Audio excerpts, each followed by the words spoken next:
abantu abo aboogera ebintu ate nga babyogera wa mukulu ffe bwe twali tutandika revolution bonna baali mu revolution oliwo yali alina ssente mwena temwalina ssente tetwalina waliwo abaali bayamba waliwo wayogere nti oyo mukulu we twali tumulwa naye yalina ssente omukulu mwennyini president kubanga nze mumanyi n'okuviirira mu 7 tiyalina ssente era twamulonda lwa busobozi kyenjagala okujjayo twamulonda lwa busobozi bwe okubeera atukulembera mu magezi nga yajja tutwala mu direction gye twagala ku points ze twali tulina abo bonna tewali yali alina naye Katonda atuyambye tukoze tutufunyeyo ku busente kakati omwami oli aba bamugamba eyo group eyo yenyiza abagamba omukulu waliwo abaga nti obukambe obwavudde ku kuwangula kwa Honorable Margaret Nantongozi Nakawa akokulala eyo example let's talk about it also what happened kubanga balonda kuva saamu 6 kutuse saamu 8 yali gundi bwe baali bamaze n'amawulire agamu ne gafulumisa outlet nti gundi yasinze Honorable Nantonga awangudde awangudde ngamaze okulaba results abasajja abali mu budget training center ne batandika okubizanyazanya kati bano kye bakola ne bagenda eno mu bugundi eno omanyi lwali lwakuna abantu abamu bali bakola abantu abamu tebajja mu kusimba layini bagenda kukola kakati bano ekiro abantu abatajja ne bagenda ne bateekamu amannya ag'abantu bali baliisi what yes bwe bamala baleta ne bagenda eyo ne bakukuta oluvannyuma ne baleeta ebintu wali ku gundi ku kisenta ekiro ne wabeerawo omuntu mu abo abeera abayogera abo naga nti oyo temumulangirira oyo yasinze obala kwera mpozi ngate otambula naffe mu birana ya bulijjo obulamu obusanze otya tubaayo eno kkirizo bagana tubaayo nga tukuwa amawulire gokka of course goba olina okubeera nga ate omanya wano ku Kwemala Radio bintu bingi nnyo ebyapeninze mu mbeera zaffe ez'obulamu ate mpozi na buli kimu nga bwe kitambudde olunaku olwa leero. There was a circulating video waliwo video etambula ya mukulu Francis Babu agamba I lost my son, I have nothing to lose. Museveni, stop using man and guns to threaten us. You were very poor when you took over power. If you are going to kill me because of speaking the truth, do it. I will be buried near my son. Ebigambo ebyo byayogeddwa mpoza ate omukulu Babu agamba nti Museveni lekerawo okututiisatiisa, nze nafiirwa mutabani wange sikyalina kyakufiirwa, lekerawo okozesa ssente n'emmundu okututiisatiisa, we twakuweera obuyinza wali mwavu lukyolo, bwe kiba nga ogenda kunzitira kwogera mazima nzita, sitya nja kuziikibwa ddala okumpi ku lusegere lw'omwana wange we twamuziika. Ebigambo bino yabyogedde ng'ali mpozi ate ku interview ku radio. Yuzi naziika omwana wange bakwanze soogera bingi naye mutuleke ate bwe mba temutwagala okuba twogera mazima ng'obagamba nga bansimira nange wali kumpi we naziika owange kubanga kati we bituuse byafa nfe oba nga nti siina ssente ndi mwavu nnyo tetulina kye tuyinza kukola kakati k'abantu babuulire bagambe oba twasobola okwogerera n'otuuka w'otuuse lwaki kati olowooza tetusobola kukikola, lwaki oyo atutte ssente za Uganda zonna kakati yayogera bwe twali tukuteekamu walina ssente. Njagala kubuuza Pulezidenti Museveni bwe twamuteeka mu bukulembeze yalina ssente? Kalwaki mukulembeza ssente nakutukangakanga? Okutugamba kwe kufa nti mujja tubba amasasi, mujja kukola ki, mujja tusiba, mujja tutwala ekireka mutukube, kiki kye mugenda okukola? Enough is enough. Waliwo ekintu ekituuka ne kikoma. Nawe noga nti katulongoose. Ate omuzungu agamba better late than what? Than never. Oyinza okubeera leeti naye ebintu nogenda n'obirongoosa. So mbadde njagala nnyo okubeegayirira abakulu bonna abali mu bukulembeze, tubaagala tetubakyawa naye tubasaba tukyuse. ensi yaffe eri bubi olw'okuba mulina ne bino bye mugenda mugenda kukola biki simanyi ebyo byonna temuli ekirimu abantu banyiivu ate bamanyi nti bemukola bya bulimba kyova olaba nga babasaba ssente bamanyi tibalina tewakyali kyakukola kirala yakapteni mbadde njagala n'ekyensonga tugyogereko eya ssente ennaku zino eno ssente zezikola ebyobufuzi si zezikola ebyobufuzi abatalina ssente basinze ne babagobamu ati kyeŋŋamba si ssente abawa order tebakozeseza ssente bakozeseza buyinza ab'essente babakubye ne bakozesa ab'obuyinza okugoba bali ababawangula ekyenakawa yali ssimu y'abakulu ate ere recorded tebakulimbanga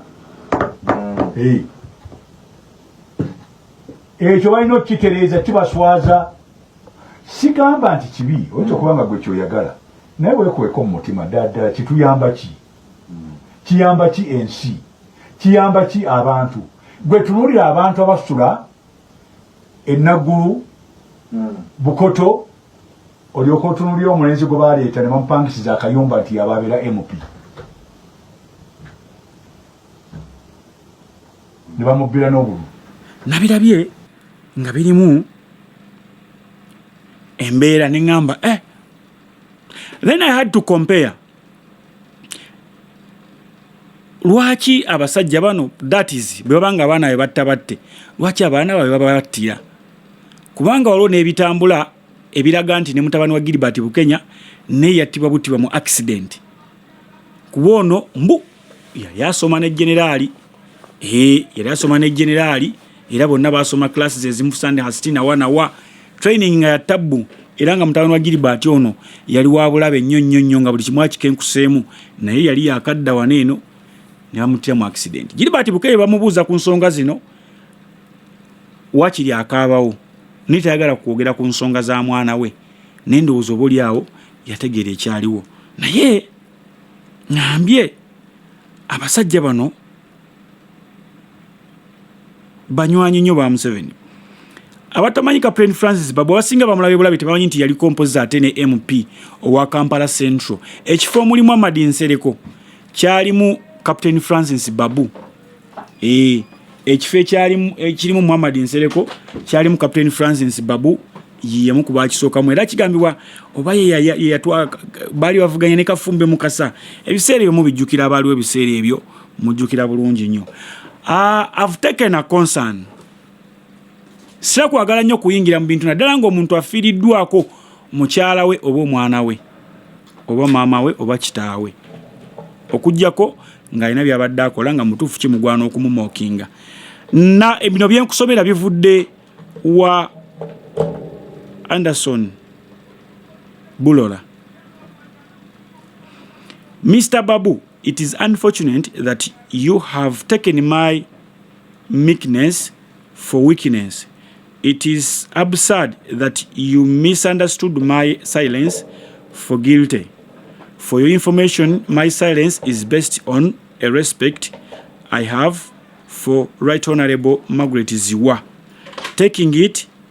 to the media on a daily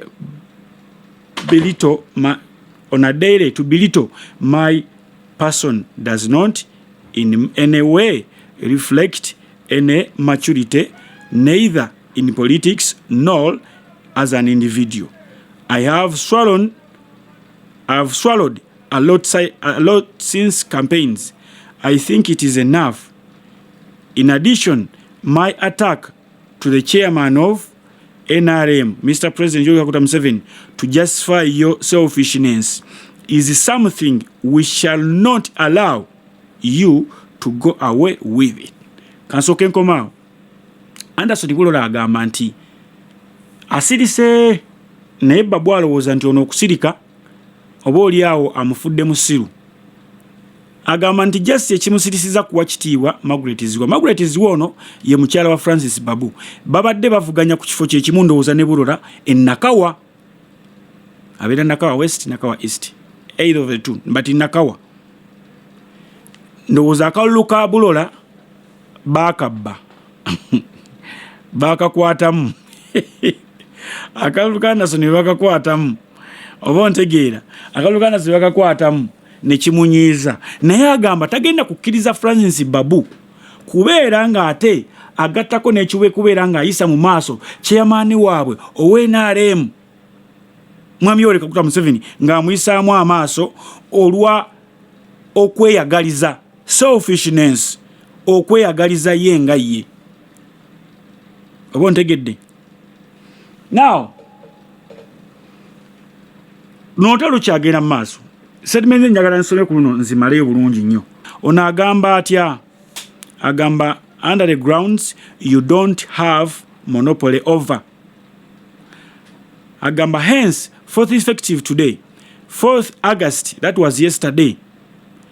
any media attack on me and the people of Nakawa West for the decision they made broadly and accusing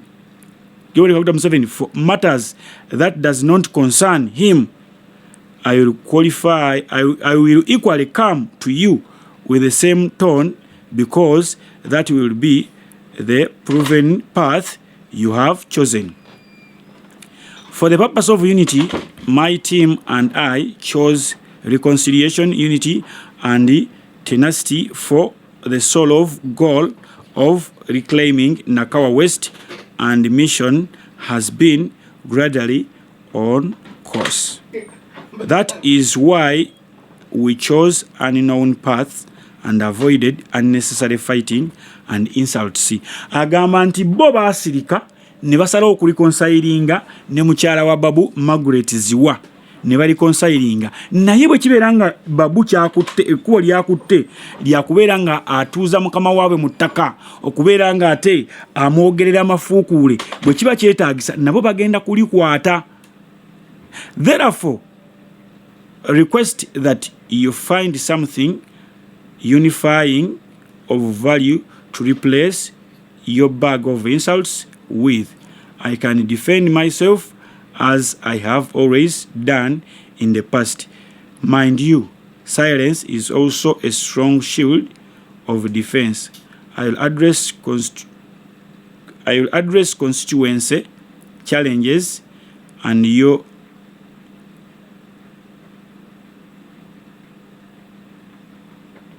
okay. Yagamba nti singa ono talekerawo byayogera naye agenda kujjayo byasirikidde n'okubeera nga bambalagana bavumangane n'ebirala byonna. N'amugamba nti naye jjukira ndowooza okusirika kye kisingako. Kakati wano tuligenze kanjogerereko kulunde mundu kanjikubireko nzo manyi sikiriziganyangako na Anderson Bulola kuvanga okyali RDC eno ne bino biwatambalangamu ne mugenda mujojolikanye ne speaker wa parliament n'ebirala byonna nze sikukiririzangamu oli musajja wa buvuyo nnyo. Ekyokubiri entalo z'oyingiramu eza Captain Francis Babu oli mwana muto. Captain Francis Babu musajja mukulu akusinga ebyafaayo mu NRM ne Gwalumba amumanyi amaanyi ge oba ontegeera ne Gwalumba amumanyi amaanyi ge era amumanyi weakness ye. Nze njagala kuwa kyakulabirako oba badde tonnategeera ani Gwolumba. Radio zonna zagaanibwa okulanga abasawo Abaganda. UCC nezingako license z'abantu nekola etya. It was only Captain Francis Babu eyagenda n'abakalyamu n'abagamba temutumanyiira how much do you je mujja mu license ezo na biki mwe mwali mukoze ku business n'avuma aba UCC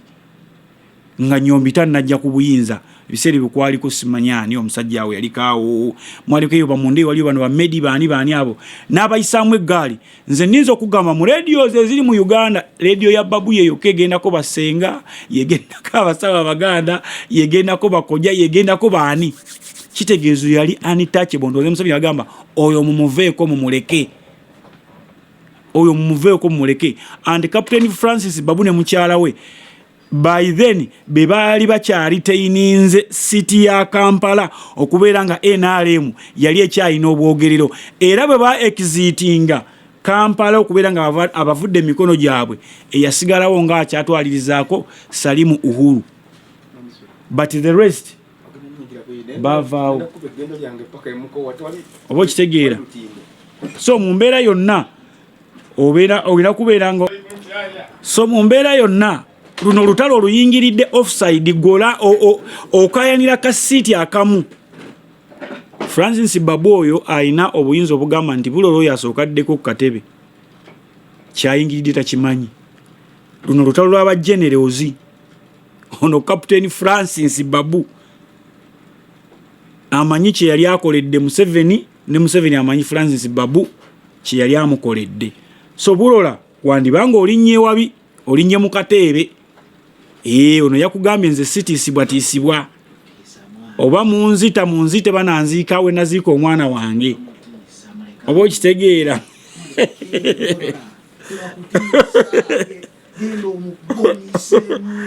So balo kiba kisoboka osobola olumba Captain Francis Babu n'omufukirira ebikonde, oba okitegeera, n'omufukirira ebikonde. Ekintu ne kitambula gwate mama tunagamba anyway tubaye eno nga tukutuusako amawulire. Waliwo akavidiyo akatambula nga Hajati Namyalo ali South Africa. Actually during her empowerment tour in South Africa at the weekend, Hajati Namyalo, the national coordinator of the office of the LRM national chairpersons, was met with hostile reception from Ugandans living in Mayfair suburb of Johannesburg. Yabadde mu Johannesburg mu katawuni kebayita Mayfair. Kakati mbu nasanga abavubuka b'NUP nga beesomye omuguju bwe bagamba Museveni must go, Namyalo ddayo, biki erelelele. Nze nkola bakaita bana bamipiira bagamba bitya ka video bakaita ka VAR. Nze nkuta akatambi nenka studying, and this is my conclusion. Bwoba okalabyeko ddamu ka studying, tewaliwo muntu n'omu era tewaliwo mwana wa NUP yenna ya confrontinze Namyalo, wabula eyo yabadde drama eyasetingiddwa bo bennyini. Omontegeera ne bakayana Museveni must go lelele. Ngono n'agamba ne bwe munaakola mutya Kyagulanyi tajja kufuga wano. Obontegeera kati ne wavaawo akamu ne kajja ne kagamba yemmwe biki bye mweyombeyombya kati omulala najja n'agamba people power nga tewali n'omu amuddamu. You people bwe mubanga muli bakuzanyanga movie, take time mutwale obudde mu studying. Abaana bajja batya okukola resistance nga none of them ayambadde even a single bullet, tekuliko n'omu ayambadde t-shirt ya Kyagulanyi, ng'oli ne bamugamba people power tewaliwo n'omu amwanukula, nga bali awo kakakuni nga bogamba nti basinkanye mu hotel room we bakuŋŋaanidde we baleekaanira ne bakwata ka video bakomewo nako. Jjukira Namyalo agenda okugenda South Africa abadde alina olutalo lwalwana ne bannakibiina banne aba NRM. Waliwo abakyala abazze nga nabo baagala kukola nga byakola kati bamulwana. Kigambibwa mbu alwana n'eddamulira n'abalala. Ekibalwanya waliwo yaweebwa ssente agende mu ghetto, n'obeerawo n'omulala naye yaweebwa ssente akole ebibye. Kati ono n'abeera nga ate ye muganze nnyo mu ghetto Namyalo. Kati olutalo ne lubeera awo kubagana. Ava kuba kuŋŋaanya aba diaspora, alina amaanyi agagenda mu bayaye b'NUP n'abeerayo n'ayogera. Tekisoboka.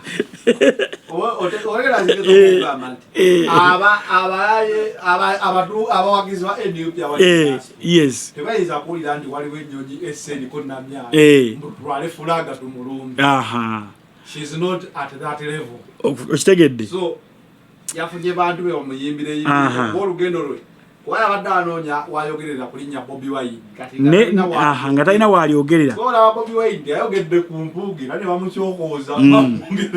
era amwogereko atambulira okwo. So kati nono era nze kino nkibagamba Namyalo agenda kudda waneeno nga budget ye yeyongeddeko ku sente zimuweebwa, era mugenda alaba abantu nga bashiftinga goal posts n'abantu bagenda bajjako obuvunaanyizibwa. mujja wuli bano batuuse okwekuba amasasi amaanyi ge gali nti yasobodde okugenda na confronting abayaye bakyagulanya abali South Africa obondege ndi tali kulevu eyiza kunganya bannayuganda yes oba kye bamugamba kituufu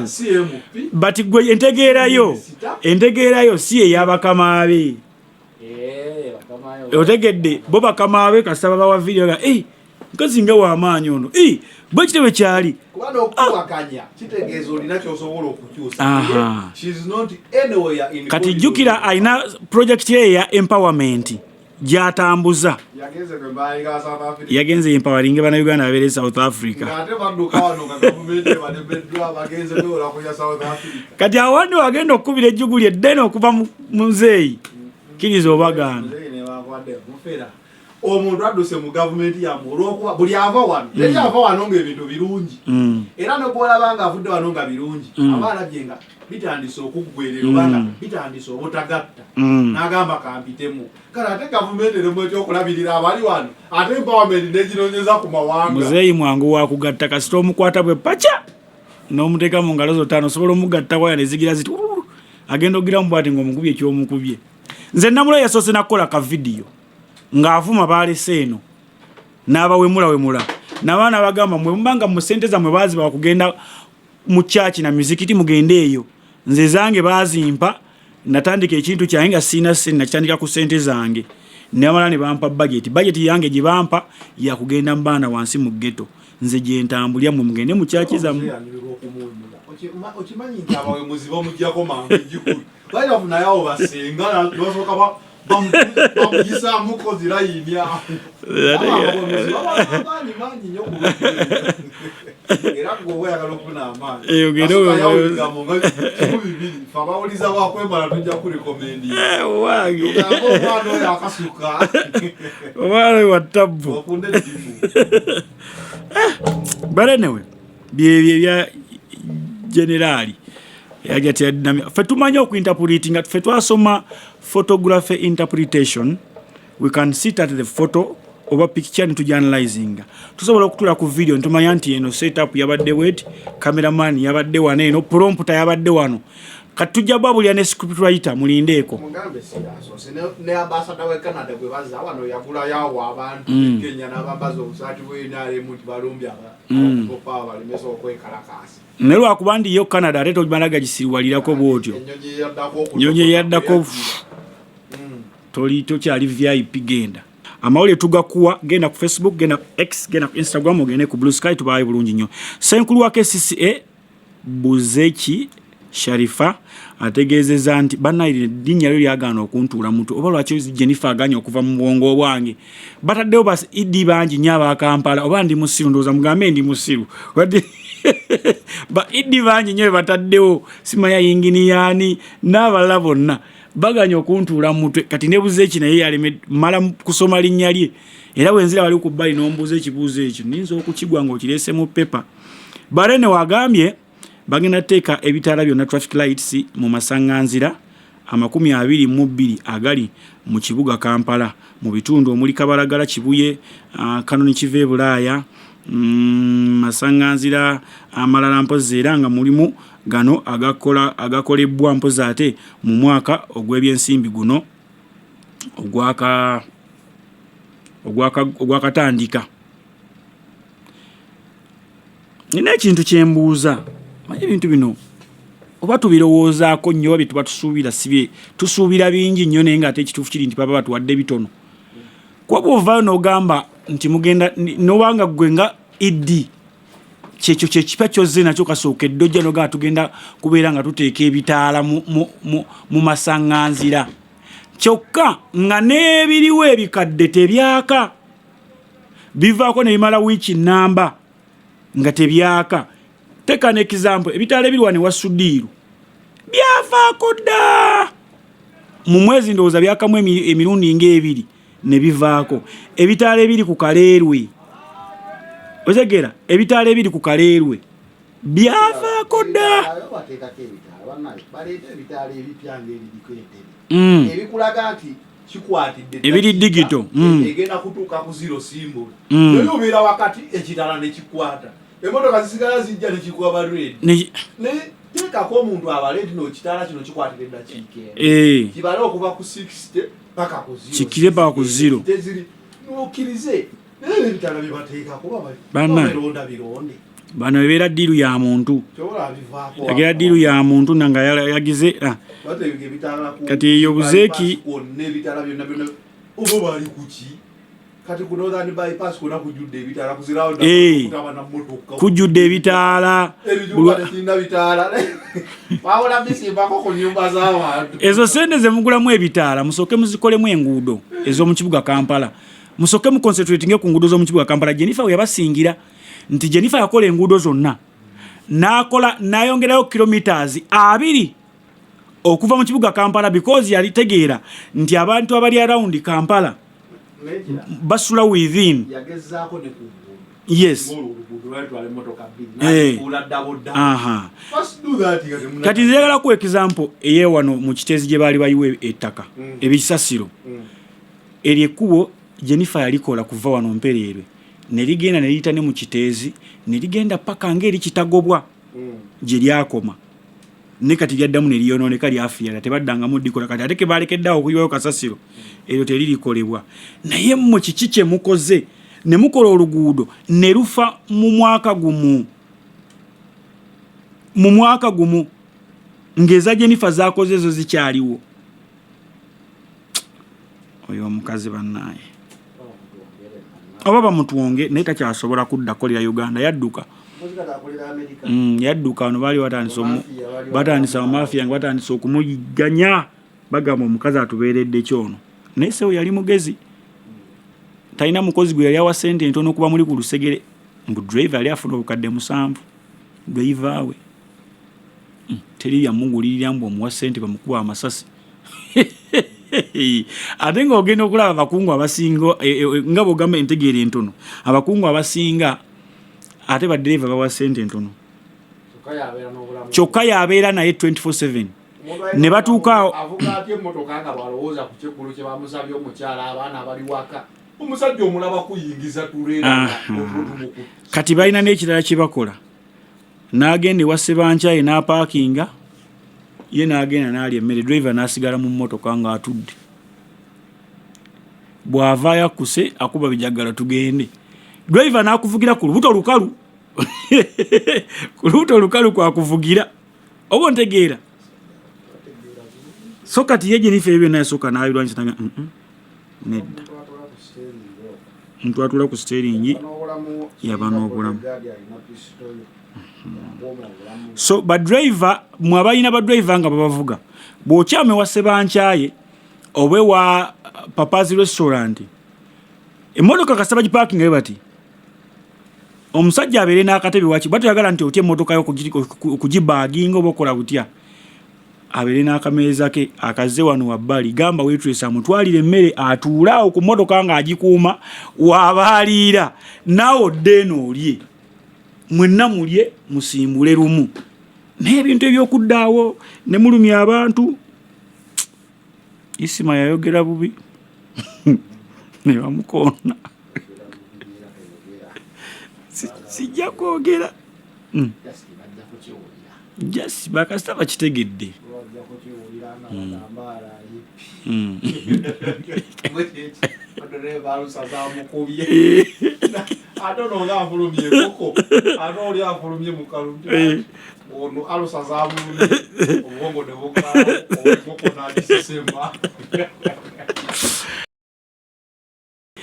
tutambula buli ennaku zidduka olunaku olwajjo zaweze ennaku 94 leero kitegeeza ziweze ennaku 95 kasookedde mpozi ate eri mutwe awambibwa n'ateekebwa wansi mu basement n'amala n'aggalirwa n'amala n'aggalirwa paka nakati bingi ebijjukirwako ku edi mutwe edi mutwe bamukwatira mukono gye bamuwambira n'asooka n'abula wayitawo akaseera katono nnyo ebbanga litambula Muhoozi Kainerugaba n'avaayo n'agamba ali mu basement yange ayiga Lunyankole ne biwaawalamu ne wayitawo akaseera ne bamuleeta mu kkooti baleeta bakukusana mukukuse kwolwo bamuleeta mu kkooti yawunyamu buwunya ne bamutwala mu kkomera e Masaka oba ontegeera addamu okulabika nga azze mu kkooti nga musajja wattu agamba emikono takyagiwulira gyasanyalala nga olunaku abeererawo nga bwogamba okukuuma obulamu amira Panadol 12 ze painkiller zaamira Panadol 12 okusobola okubeera nga atta ku bulumi yalaaja nadda bamutwale mu ddwaliro ekkomera lyagaana ababakomera bagamba ffe tulina obujjanjabi obumala okujjanjaba Eddie Mutwe ye bwe yajja mu kkooti yabagamba nnumwa bwe kiba kisoboka mulamuzi lagira bantemeko emikono oba ntegeera lagira bantemeko emikono omusango kyo ogumuvunaanibwa emisango egibavunaanibwa mujjukira olutalo okufiirwa kwaliko Mathias Mpuuga kwaliko Abedi Bwanika n'abalala baali eyo Masaka baali bakyayogera nga bakuba Kyagulanyi bubi nnyo omusika ye yennyini najja n'asika omuzindaalo ku bantu bano n'agubajjako n'agutwala yalina mukanzu nga yeesibye ekimyu n'agubajjako awo ne bafoogingawo ekintu nti bannange abantu ba Kyagulanyi bakireewo n'abalala bakubye abamawulire ne bababbako amasimu gaabwe ne bayasa ne zikamera ne bakola batya era mujjukira abantu abamu nga balumiriza nga bagamba nti ne gundi nga naye agamba nti Mpuuga yasiba abaana ne tulowooza binaakomawo bwe bityo omusango ogwo gwalimu abamawulire bangi nnyo abakolera e Masaka naye abasinga bagenze ba withdrawinga because batandise bateekako akazito batandise okubaboola n'ebintu ebirala era nga tebalina na bujulizi mu bintu ebyabbibwa mwalimu emitwalo 2 n'ejjampa of which sente ezo ntono nnyo ku Eddie Mutwe ne bannenga bwe bali oba ntegeera but anyway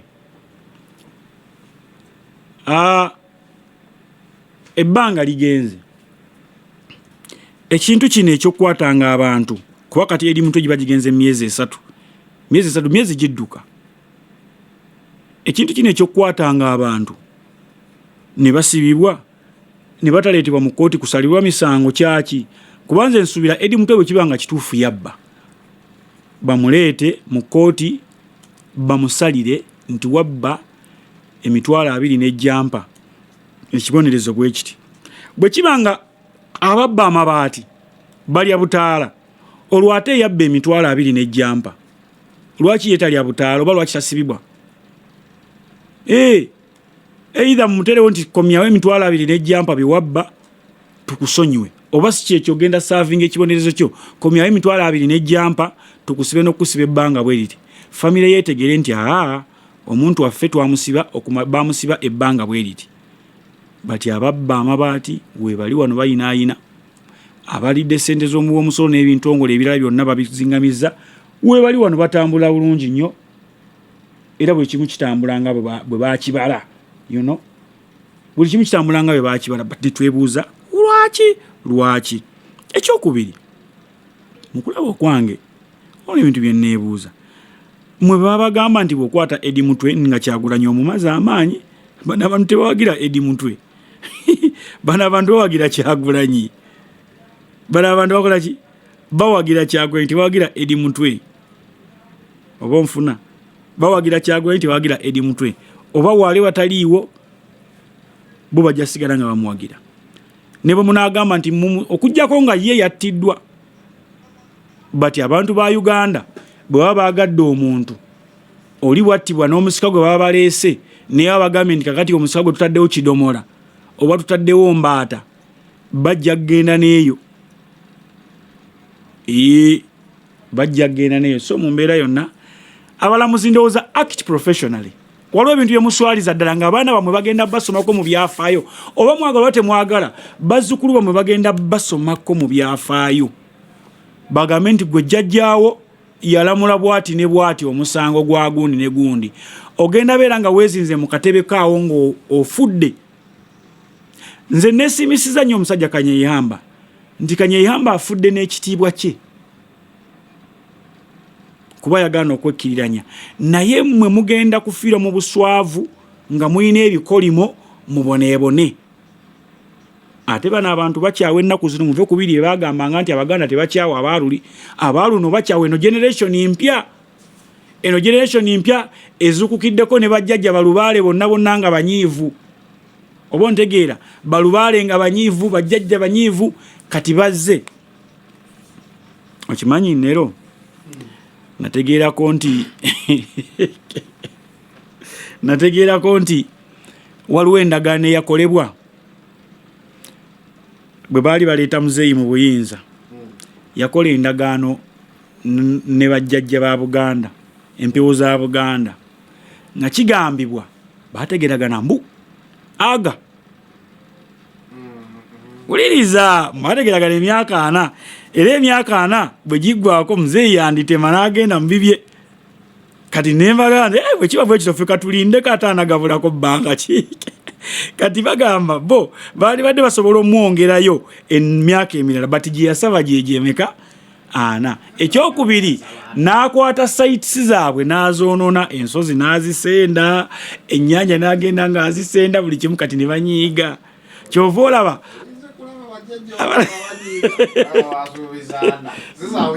nze nize simanyi ziggwayo ddi.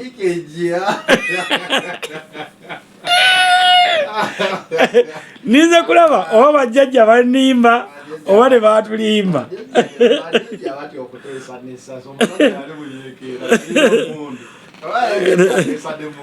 Kakati fe tulinze bajjajja kye baasuubiza baga mumuleke fe manyi ffe tetwefuula. Bajjajja tebeefuula. Ne bw'oba nyiiza otya ne bw'oba nyiiza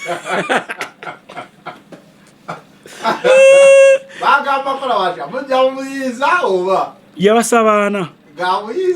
ga buyinza obuyinza babumusaba buyinza akulembere n'agamba kale tugikuwadde. Omugagga yabwe ebijanjalo ebiri abisimbi mbu ebikula nebiteekako nebisa nebikalanga nayafa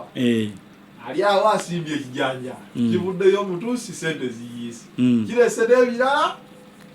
agenda akyengedde agamba ekijanjalo tasobola kyongezayoko afudde ekijanjalo tekyengedde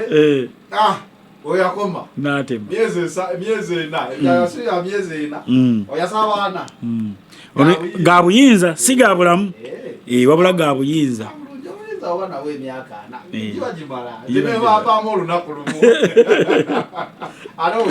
Kati ze kyenjagala okulaba ddala obuyinza buvaayo ne buddayo gye bulina okubeera kyenniza okulaba. Naye ne tubuuza endagaano y'abajjajja yaliko naabo kuba tulaba omutabani alinga agana ffe endagaano yaffe yali ya muntu atya tetuwangako famire ye tetuwanga famire bajjajja baba omuntu omu bawaako omu bajjajja banamuwako n'omutabani n'omuzukulu bajjako bayitiriza okugamba kikolebwangako ekyakole kikolebwangako mu nsi eno kyakolebwako n'ozikolera yokka wagabira taata jera n'omwana mwana agenda kuwana ekkazini naye bajjajja abasinga bawoomu yekka era bajjajja temugeza ne mukyusa endagaano tetakyuka.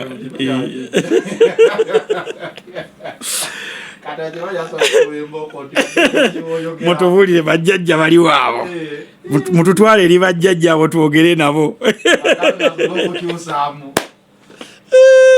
Nenga ate ekyebuziba ye amanyi gye yabasanga era asobola okugendayo n'abasisinkana naye abaye bayinza otutwaleyo mu basement. Addange naye gundi amanyiyo omusajja waffe ono Nadduli Aji amanyi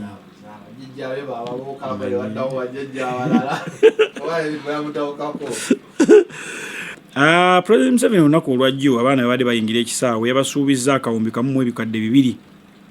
kawumbi kamu mu obukadde 2 mu buli gemu gye bazannya. Abaana ba Uganda Cranes buli gemu gye bazannya manine ngamba obubaka buno bwatumiddwa omukyala Among Speaker of Parliament n'abutwala eri abaana bano naye n'ekintu kye ŋŋamba akawumbi kano akamu obukadde 2 kabeerawa ng'abaana bano bali mu kutoba mu campusi gye babeera singa mukola budget nti eyo ya Uganda Cranes kale ya kusupportinga bya mizannyo kuba tulinawo ne zishi cranes ne byani batogenda okwesanga era nga sente za kukama bukami balina kulinda Ministry of Education and Sports ebeba waayo babasalirako busalizi waliwo ebintu bitagwa okwawula tukize tugaane ebyenjigiza bibere byanjigiriza n'ebyemizannyo bibere bya mizannyo byokka period waliwo ebintu ebitagattibwa n'okwata Ministry y'abakyala sima agenda ey'abantu kikula ky'abantu ate n'ogattamu abayimbi ne bannakatemba yeti bali osobola okubaawula abaffe sente zino lwaki muziteekamu nzijukira waliwo ne sente ze baasuubiza abaana ne batazifuna obwali obukadde 10 oba bwali 5 abaana bagamba tebaafuna sente ezo kati ate era si you're pledging another amount anti yabasuubiza nti buli gemu gye bawangula babangule babenga abadusi b'emisinde tubawe anti ono yabateerawo embeera eyo okubasuubiza aminzire kusenda ompira kuzifuna mu ggwanga singa ebyemizannyo ebirala byo byali bizifuna twandibadde tufunye sakisesi nene abadusi bagenda ne baleeta emidaali ffe Uganda ne bagiwugirako ne bakwata fulaga yaffe naye tebabawasi abakubi b'ebikonde naye omupiira baguwa sente buli ssaawa tuba mu kubala abaana abo tebabawa anti kati olina kyotomanyi nero basambe bagulibwe mu kirabu ezo sente ezo abaana abo babasasula bazannyo endowooza tebalina sente za mwezi buli musambi ali ku Uganda Cranes afuna miliyoni buli mwezi ng'omusaala gwe on top of tiimu ye zemuwawo baana mmeka naye gasonyera ku national team squad akakadde oba okalina buli mwezi naye akakadde katono ku baana abasamba omupiira ebweru nero kati njagala otugende kuno omukwasi wa golo yani Dennis Obua waliwo etteeka erigana omusambi wano gende ebweru anti kati kiribu jegera kiribu ekisinero nti omwana oba oli awo yani wetaddukana kugenda Bulaaya yani akansigale nconcentrating ku tiimu yange nakakaddako tekamala mu bintu by'emizannyo kikakatako omuzannyi yenna okudduka ogenda e Bulaaya kubanga e Bulaaya ensi ezitwala abantu e Bulaaya emisala giba minene exposure kuba emizannyo gya exposure experience kati oli muzannyi wa mizannyo naye bakuteeka mu kisaawe Namboole siteegi eyo tekutiisa kyokka ate nze atazannya naye ongamba ddero twakuwandiisa ogenda zanyira enambo ogenda zanyira mu hoolo nyinza n'okutya ogenda ku stage kati engeri bali abazungu gye balabamu emipiira buli Monday buli Tuesday emipiira emingi omusambi w'omupiira waagenda n'asambirayokko agenda okutuuka no ku national team ng'ali confident omupiira agusiba ebitegerekeka saagala kuwulira musambi muntu yenna azannya muzannyo mu nsi ng'ekirooto kye muguzannyira wano nedda kakati then tudde ku mbeera mwe bazannyira sente ezo z'okutta akawumbizo basuubizaako olunaku olumu wiiki emu lwaki tojja ng'ozigattagatta n'ozimba ebisaawe ebyenjawulo kuba ndowooza kyani tugenda muzanyira mu Uganda moka tugendako ne Tanzania ne Kenya but why because tetulina bisaawe neffe twaliwo tukolako ekyenjawulo Idi Amin Dada agenda okuva mu nsi muno bamugobe adduke nga Uganda erina ennyonyi 64 oyogera ku facilities nja kuwuliriza kwetaaga ebisaawe nga olaba Namboole nga olaba Zihoyimaka ezo na sente nebera ku level ya Namboole exactly kalingi tubyeta naye esente ze babasuubizza singa baziwa emizannyo emirala kati kiri ekiti ekugambye yakuteeka ku stage ejjudde bwawa by the way gulakuba ogambye ndi kinaye but one akakadde Uganda Cranes tafuna manfire salary yakakadde buli mwezi ali ku national team okuva mu government tunyojole tuli wano bwekaba kajja katini still ofuna mmeka wano nze kakati sente omanyi tulina osooka okumanya Uganda yensi gye tulimu nga tetulina sente ze bagamba nti omuntu azigula omusala gwatandikirako oba gwalina okuba nga akomako tetulina minimum wage so omuzanyi baba nga bamuwa akakadde buli mwezi kuba eryo teeka lyayita era amanya go gaweebwayo nga sente zo zirina okugenda wabula challenge ebeerawo nti bazanyi ki ababa baweereddwayo kati for example tulina kyani kati eyo tiimu ya ggwanga naye nga ate tulina ne tiimu enkulu oba okitegeera era nayo tiimu yaki ya ggwanga kati bw'otuuka mu mwezi nga guno ani gw'olina okuwa ni gw'otalina kuwa bonna oba olina okubawa ali ku squad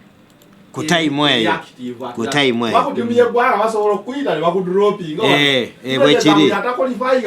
kyova olaba bava mu mipiira ne bagwa eddalu akakadde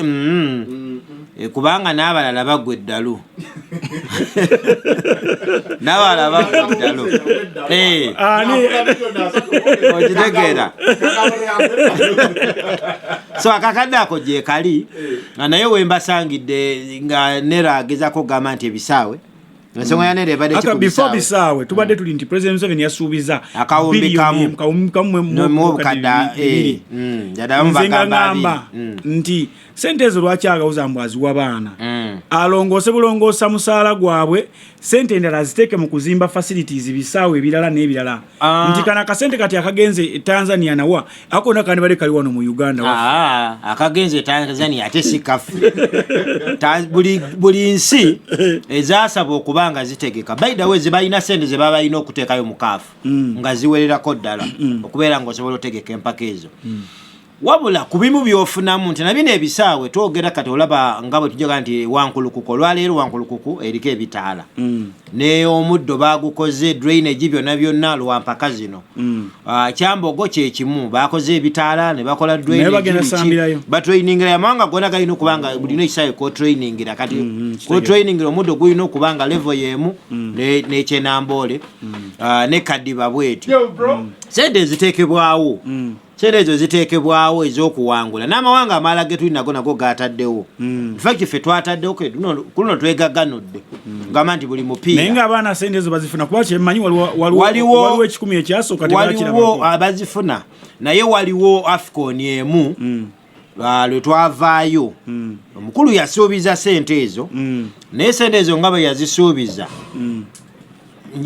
nja kwewuunya nnyo wayiseewo emyezi egiwera 8 bwe baba nga baamala ne bazifuna kubanga tayimu y'onyanga eyo tayimu y'onyanga eyo bagamba sente ezo omukulu akulembera FUFA yali abagambye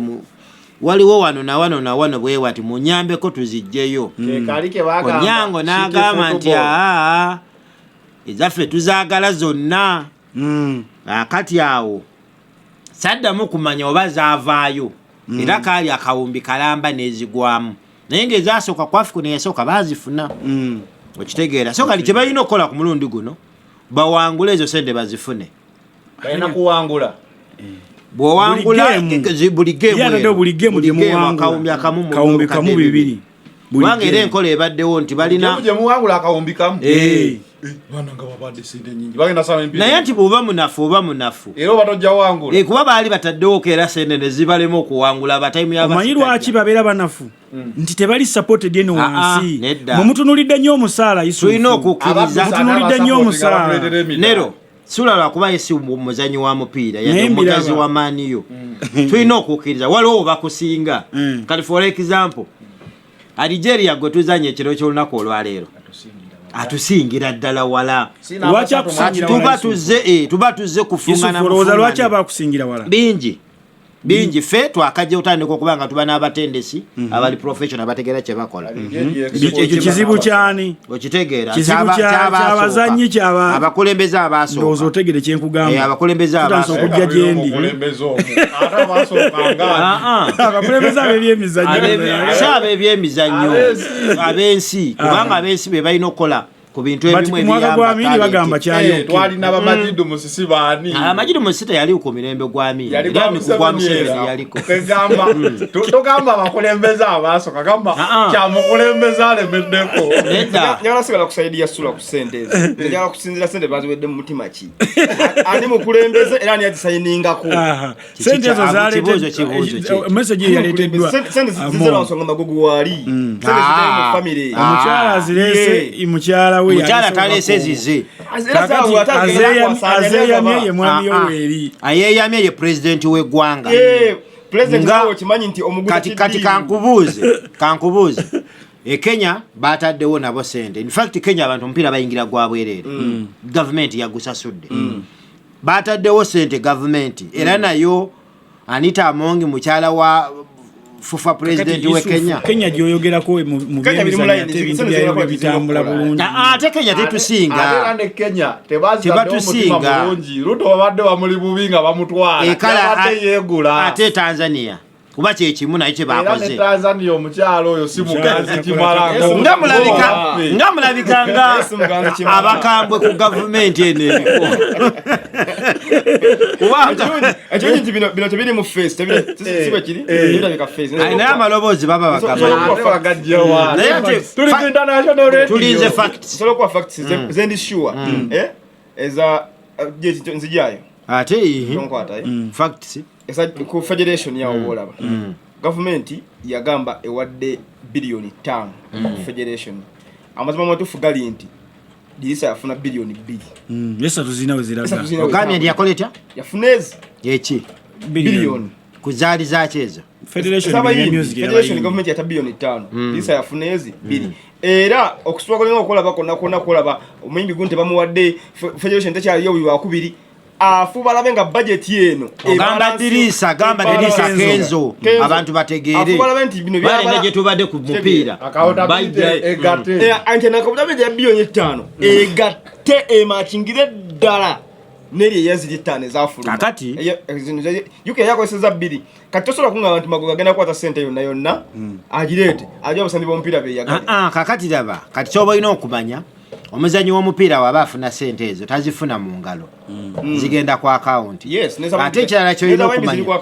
ky'olina okumanya National Council of Sports kati kankulena kino okimanye olwaleero ne woolaba okulanga omupiira bagulanze mu nnanga enfu wuliriza njogera nga lawyer ate njogera wuliriza kuwulira amazima nti nze sigamba facts nga sizirina nkugamba nti olwaleero oli bwakugamba nti kuba nekyoyogedde weekiri nakyo nja kikutuusako era waliyo gwe baga nti yafunye zino nga sizaafunye era kyamugisa ne mu ntebe omukyala wa Netball ye yagaana yagamba nze zenfunye zezino era akakola eno oli gwe baasibe Luzira oyo bamutwalako n'avaayo omukyala babiri ekityo ebyo byowebiri inakola accountability kuzaafunye olina kusayininga kawungi nga bo bamugamba nti kola kino yenza anfunye bina byesayiningirira oba okitegeera kati neddirisa okumukola ekyo kijja kumukubisa omuzinga bwaba yafuna zino kuba osoko kwa ne accountability yo muganda wange wakwemala tosobola tukuba mwendongo kigenda mukubisa omuzinga endowooza yeriki ku mupiira ne sente za mwami Yoweri ziyataddewo akawumbi kamu milioni 2 ezigenda okubeera nga zifuna buli game ewangulwa omwana wa tiimu ya Uganda Cranes eriwo kati egenda kubeera nga yeefunirako oba okitegeera kale temuvaawo mbere bulungi mweraba.